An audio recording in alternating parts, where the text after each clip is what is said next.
Hello everyone, Jolene here from Bookworm Adventure Girl. Welcome back. I hope that you're all well. This is where I talk about the books that I'm reading. I like to read diverse books and I highlight Canadian literature.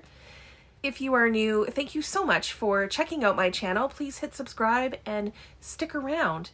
Today I'm going to be talking about the Reading Across Canada Challenge, and I'm going to be doing the first check-in. If you don't know what the Reading Across Canada Challenge is, it is basically a reading challenge to get people to read Can Lit or Canadian literature. I will leave a link below so that you can check out the video where I explain all of the prompts and I explain the challenge, so check it out if you are interested in that. Today I'm going to let you know about the books that I've read so far and the prompts that they fit. I will also focus on a few of the prompts individually and give some suggestions and resources for them. I will talk about Canadian books published in 2025, Canadian independent presses, and 25 letters in the title. Plus I will quickly go through the Canada Reads long list. So excited that that came out. So we'll go through that list and I will let you know what prompts the books fit. So first up, so far I've read 4 Canadian books in 2025. I just realized I didn't grab one of them. But I will go into more detail about them when I do my wrap up for January. But for now, I will just kind of let you know what prompts they fit. So Lullabies for Little Criminals is by Heather O'Neill, who was a new to me author. So it fit for that prompt for me. I of course, know who she is, and I have several of her books on my shelves. So I need to get to more of them. But this was the first book that I've read by her. It's also her debut novel, so it might be a new author to you too. It's set in Montreal, so it works for a book set in central Canada. And this book has won awards. Now mine doesn't have any of those awards on the cover, but other editions might, so you can check that out. This is also a book from the 67 best Can Lit books of the 21st century. So there is a lot of variety here. And I'll leave a video to that 67 best Can Lit books as well if you don't know what that's all about. The next book that I read in January was Women Talking by Miriam Toews. This story takes place in the colony of Manitoba, which is in Bolivia. So it is not the province of Manitoba. I can see that it might get confused for that, but it is actually not even set in Canada. This could be a new to you author, so it would totally fit for that. It's also one of the 67 best Can Lit books of the 21st century. And where this book fit for me is that it is 240 pages.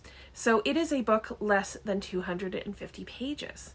I will say that this is one of the best books that I've read by Miriam Toews of the books that I've read so far. Next, I read Letters to Amelia by Lindsay Zier-Vogel, who is another new to me author. This book is set primarily in Toronto, but it is also set in Newfoundland. So it works for a book set in Canada's Atlantic region and set in central Canada. It also works for a book published by one of Canada's independent presses because it was published by Book Hug Press, one of my favorite independent presses. And Lindsay Zier-Vogel has also written a children's book called Dear Street, which is a picture book. So it works for, any of her books really work for the prompt, a Canadian book by a children's author. And I just found out, like literally minutes before sitting down to film this video, that she has a second book coming out in May, I believe, and it's called The Fun Times Brigade. So that's 2 novels if you want to use either book for an author with 2 or 5 books. So lots of prompts there too. The 4th book that I forgot to grab, I'll put a picture up, was The Widow's Guide to Dead Bastards. This is by another new to me author, Jessica Waite. This one works for a non-fiction book. It is a memoir, And Jessica Waite lives here in Calgary in Alberta. So it is set in a prairie province as well. And yeah, definitely check it out. So those are a few books that fit several prompts. So maybe there will be some inspiration there for you to check something out. Another prompt that you might be thinking about, which, you know, I was struggling with this one, and it was a Canadian book with 25 letters in the title. But thanks to several people, there are now a few suggestions, you know, that are out there. And anyone who sent me a title that fit and that worked in the prompt, I put it on the Storygraph challenge, which I'll link that Storygraph link below. So one of the things that I love about this challenge is that the 7 titles that I'm going to share with you, with the exception of one, I had never even heard of. So I get to learn from all of you too and get recommendations from you. And I'll actually probably pick something, you know, from these titles if something else doesn't appeal to me later on.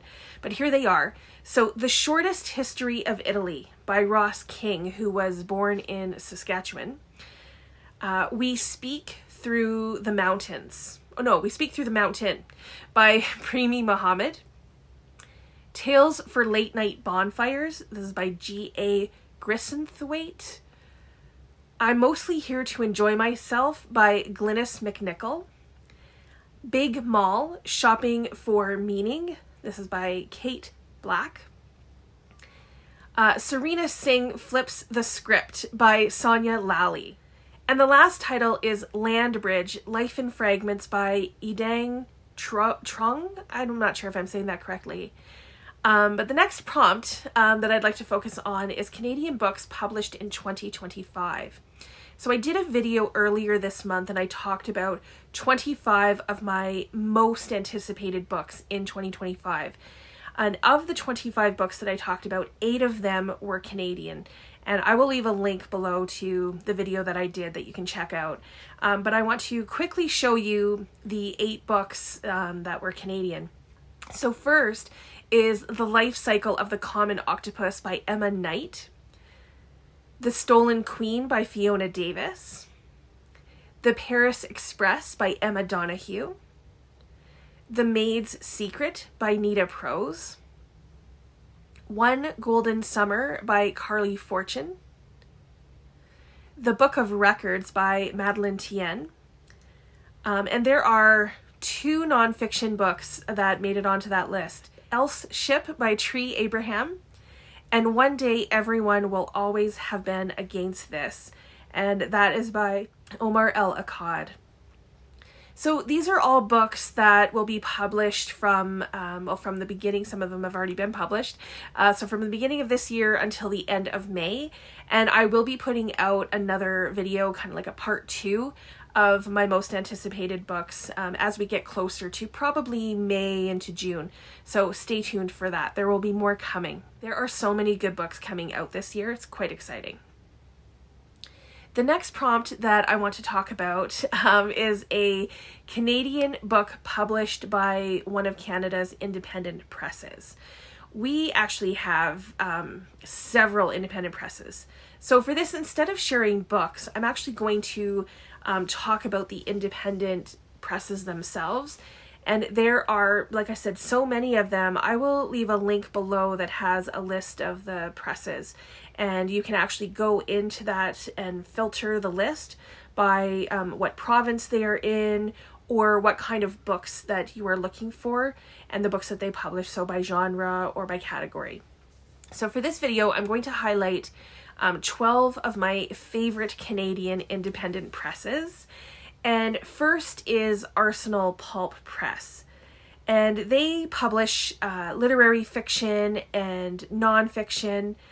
They also do graphic novels, cultural studies, LGBTQIA2S+ literature, cookbooks, craft books, books about British Columbia, they highlight that, and books for young adults. So there's a little bit of something there probably for everyone. Between the Lines publishes nonfiction books that expose and challenge oppression in our society. So they amplify the struggles of Black, Indigenous, and racialized communities. I've read several of their books, and they also focus on migrants, women, queer folks, and working class people. So they say in their thing that the books that they publish reflect their activist roots and their commitment to social justice. So if you like that kind of book, definitely check it out. Biblioasis is next on my list, and Biblioasis is a literary press, and it's based in Windsor, Ontario, which, you know, I have a soft spot for because it's where my parents were both born and raised. It's their hometown, and a lot of my family still live there, so I wanted to highlight it. They are committed to publishing the best poetry, fiction, and nonfiction, and they say in beautifully crafted editions. So another one to check out if you're interested in poetry for sure. Another favorite press, as I said earlier, is Book Hug Press. Book Hug is a radically optimistic Canadian independent literary press, that's what it says. And their mandate is to publish innovative and contemporary books of literary fiction. They also do literary nonfiction, poetry, and literature in translation. So I do get some of my books in translation from them. Another favorite, Coach House. Coach House is in Toronto, and they have been publishing since 1965. And they publish poetry, fiction, drama, and nonfiction. Next is Douglas and McIntyre. So this press is committed to creating works of cultural and literary significance. They also publish titles in a variety of genres, including history, art, current affairs, literary fiction, and cookbooks, and then books by Indigenous authors and on Indigenous subjects, and that is really important to them. So they've published books by one of my, favorite authors, Richard Wagamese, and some of you have probably heard of or even heard me talk about Richard Van Camp. So some of you may know both of those authors, plus many others. Dundurn is next. It is also based in Toronto, and it was established in 1972. And their hope is to elevate exceptional Canadian voices to the whole world, and particularly those that haven't yet been discovered, so new authors, or that have been previously underrepresented in trade publishing. So I love that. They publish across numerous genres, from literary and genre fiction to biography, memoir, history, lifestyle, business, and public policy. Next is another Toronto-based publisher called ECW Press, which this began as a literary magazine, which was called Essays on Canadian Writing. So that's what the ECW stands for. That's where it comes from. They publish biographies, sports books, general nonfiction, Canadian fiction, and poetry. Highwater Press. Highwater Press is an imprint of Portage and Main Press. And Highwater Press, I really like it. It publishes award-winning stories by emerging and already established Indigenous authors and writers.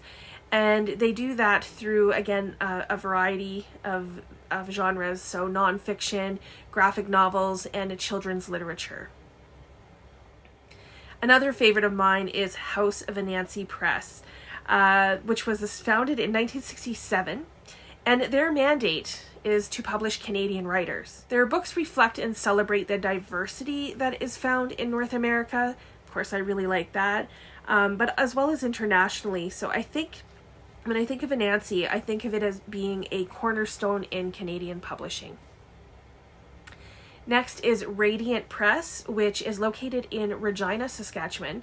They are committed to publishing books by emerging and established authors, both regionally and nationally, and they promote a lot of Canadian authors and artists, with a special emphasis on the province of Saskatchewan, which makes sense since that's where they are.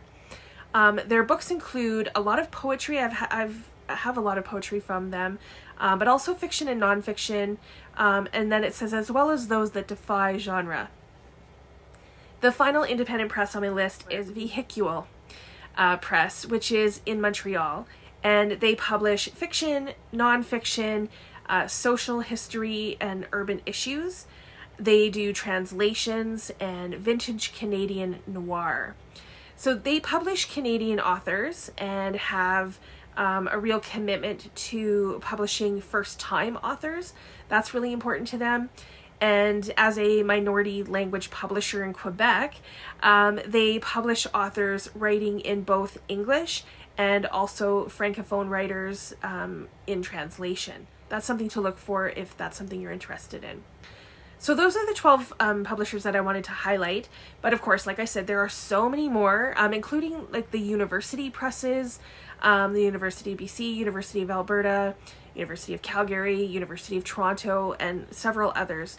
So check out the links below to just see the variety that is out there, and maybe check out some of the books, see if there's anything that really appeals to you. So the last thing that I want to talk about is Canada Reads. The Canada Reads Longlist came out on January 9th. I will leave my reaction video below so you can check it out if you haven't had a chance to already. It was so much fun to do. I'm quite excited about this list.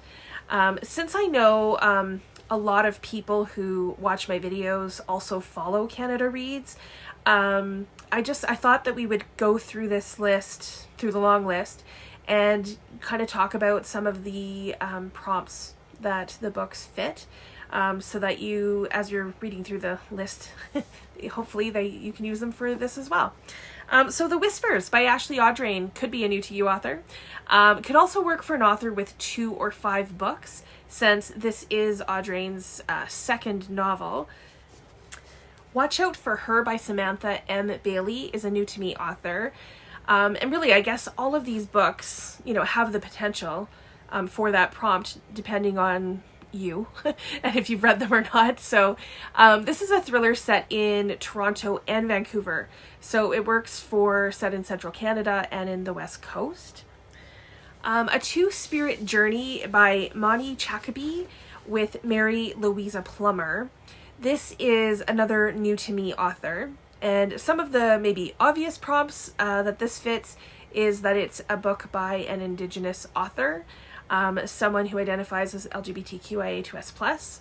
It's nonfiction. It's set in central Canada. It's a book by one of Canada's independent presses.